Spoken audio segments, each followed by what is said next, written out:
Nagsisimula ang pelikula sa Iraq, isang grupo ng mga sundalong Amerikano ang naglalakbay sakay ng truck sa kalagitnaan ng gabi. Ang driver na si Bart ay ginulo ng kanyang mga kapwa sundalo at nauwi sa pagbangga ng isang bata sa kalsada. Paglabas niya ng kotse upang suriin ang bata, natuklasan niyang isang bitag ang lahat, naghihintay sa kanya ang isang ambas at mabilis siyang binaril sa ulo. Makalipas ang mga araw, binigyan si Bart ng libing ng bayani sa USA. Kanyang kabuuan naroon ang pamilya, kasama ang kanyang kasintahang si Janet, ang kanyang matalik na kaibigan na si Joey, at ang kanyang kaibigang si Matilda. Gayunpaman, hindi nila natapos ang proseso ng paglibing sa araw na iyon dahil naubusan ng gas ang excavator. Pagkatapos ng libing, pumunta ang tatlong magkakaibigan sa isang bar para uminom sa alaala ni Bart. Nag-aalala na si Janet na nakipagdigma si Bart para iwasan siya dahil hindi niya sinabing mahal niya ito. Ngunit sinumpayo ni Joey ay hindi ang kaso. Mahal na mahal ni Bart si Janet, at humingi pa siya ng tulong kay Joey sa pagpili ng mga singsing. Lalo itong ikinalungkot ni Janet, kaya nagmamadali siyang lumabas ng gusali para umiyak ng mag-isa, ngunit sinundan siya ni Joey at aliwin siya. Sa pag-iisip ng mga bagay na hindi na maaring lumala, sila ay nauwi sa paghalik at pagpapalipas ng gabi na magkasama. Samantala sa sementeryo, nagising si Bart sa kanyang kabaong na parang walang nangyari. Buti na lang ang libingan ay hindi pa rin natatakpan, na kaya niyang umakyat ng walang mga problema, at siya ay gumagawa ng kanyang paraan sa gusali ng mortician. Kapag binuksan niya ang mga ilaw at makita ang sarili sa salamin, gulat na gulat siya nang makita ang nangyari sa kanya na agnas na ang katawan at puro puti ang mga mata. Ang kanyang bibig ay tinahi na rin para sa libing, kaya gumamit siya ng isang pares ng gunting upang buksan ito. Siya ay nababaliw sa kasalukuyang sitwasyon.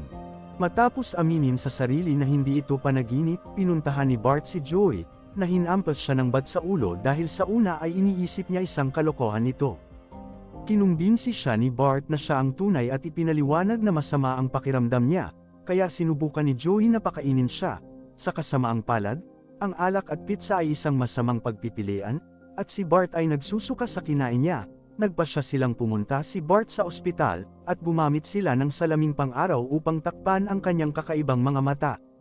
Kapag sinusuri siya ng isang doktor, nag-iingat siyang lumapit, at talagang nababaliw siya kapag siya ipinapakita ang autopsy scars.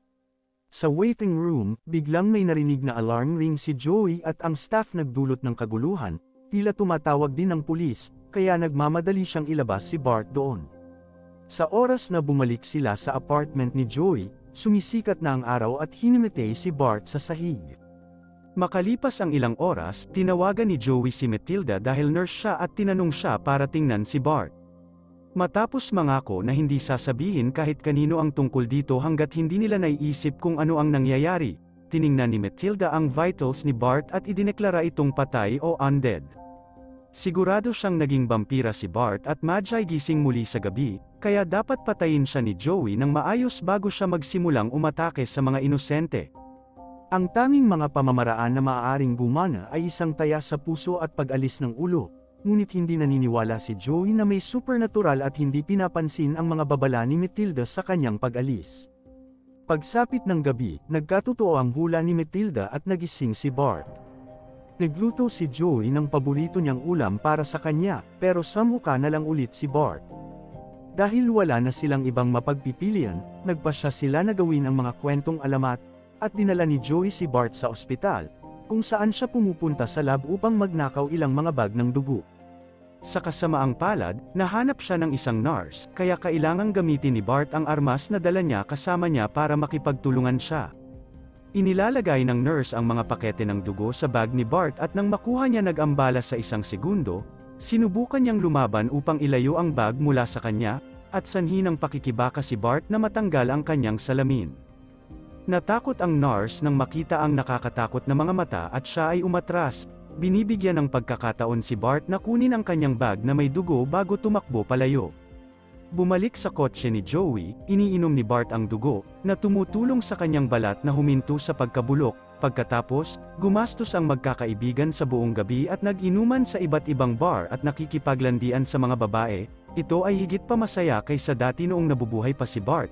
At sa tingin niya ay nabigyan na siya ng pangalawang pagkakataon mabuhay. Pagdating ng umaga, hinimete muli si Bart at kinailangan siyang buhatin ni Joey pabalik sa kanyang apartment. Kinabukasan, sa sandaling magising muli si Bart, nag-eksperimento sila ng kaunti sa mga bagay mula sa mga alamat, ngunit ni isang krus o banal na tubig ay hindi nasaktan sa kanya. Hindi makapagpasya si Joey kung si Bart ay isang zombie o isang vampira.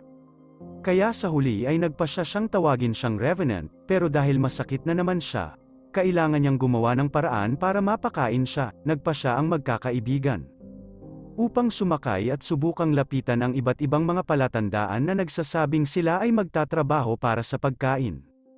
Ngunit lumalabas na ang mga palatandaang iyon ay palabas lamang at mas gusto nilang magkaroon lamang ng pera. Iniisip ni Joey na baka dapat kunin ni Bart ang kanilang dugo sa pamamagitan ng puwersa dahil walang makakaligtaan sa kanila. Ngunit muling pinipilit ni Bart na pumatay ng sinuman. Ang kanilang susunod na hinto ay ang tindahan upang makakuha ng ilang inumin. At pagkatapos samuka muli si Bart, nilapitan sila ng isang lalaking nag-aalala sa kalusugan ni Bart. Gayunpaman, nagpapanggap lang siya, isa talaga siyang mugger na naglalabas ng baril paglapit niya. Sinubukan siyang pigilan ni Bart at nabaril, ngunit bumangon na lamang siya dahil walang magawa sa kanya ang mga bala. Ang magnanakaw ay nabigla at nagsimulang paulit-ulit na barilin si Bart, kaya sinasamantala ni Joey ang pagkakataon na lapitan siya mula sa likuran at patumbahin siya. Ngayon kailangan na nilang umalis na hanap sila ng mga pulis, at kinumbinsi ni Joey si Bart na dalhin ang bangkay sa kanila sa kotse upang siya ay makakain. Sa una ay nag-aalangan si Bart, ngunit sa lalong madaling panahon ay sumuko siya sa kanyang gutom, at kapag tapos na siya sa katawan, sila ay balutin ito at itapon sa karagatan.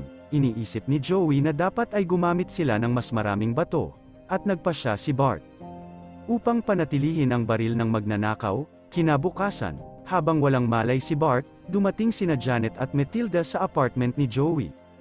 Sa wakas ay natuklasan ng mga pulis na nawawala ang katawan ni Bart at tinawag nila si Janet, kaya sinabi ni Matilda sa kanya ang nangyayari. Matapos makumpirma ni Joey na maayos si Bart dahil pinakain siya, si Matilda nagdudulot muli ng ideya na patayin siya bago siya maging masyadong mapanganib, ngunit ayaw ni Janet mawalan ulit ng boyfriend. Pinaalis niya si Matilda, pagkatapos ay humiga sa tabi ni Bart para hintayin siya para magising. Pagsapit ng gabi, muling nagsasama ang mag-asawa sa isang yakap. Pagkatapos, lumabas sina Joey at Bart para uminom, at pumasok sila sa isang tindahan na nasa kalagitnaan ng pagnanakaw. Dahil sa kanyang kapangyarihan, si Bart ay walang takot, kaya inilabas niya ang kanyang baril, at siya at ang magnanakaw ay nauwi sa pagbaril sa isa't isa parehong oras. Kinuha ni Joey ang baril ng patay na magnanakaw, may alikabok, at pitaka, at pinakain ni Bart ang katawan. Habang ang clerk ay nagpapasalamat sa kanila sa pagliligtas sa kanyang buhay sa pamamagitan ng pagbibigay sa kanila ng mga item na kanilang pinili ng libre. Ang isang katulad na sitwasyon ay nangyari kaagad pagkatapos nilang matagpuan ang isang lalaki na ninakawan sa ATM, kaya pinatay ni Bart ang kriminal at pinapakain nito habang ligtas na umalis ang biktima. Ang clerk ng tindahan na kanilang tinulungan kalaunan ay lumabas sa balita, at tinawag ng reporter ang mga kaibigan na vigilante gunslingers. Si Joey ay tuwang-tuwa tungkol dito, pakiramdam na sila ay naging mga superhero, at nais na ibigay ni Bart sa kanya ang madilim na regalo din.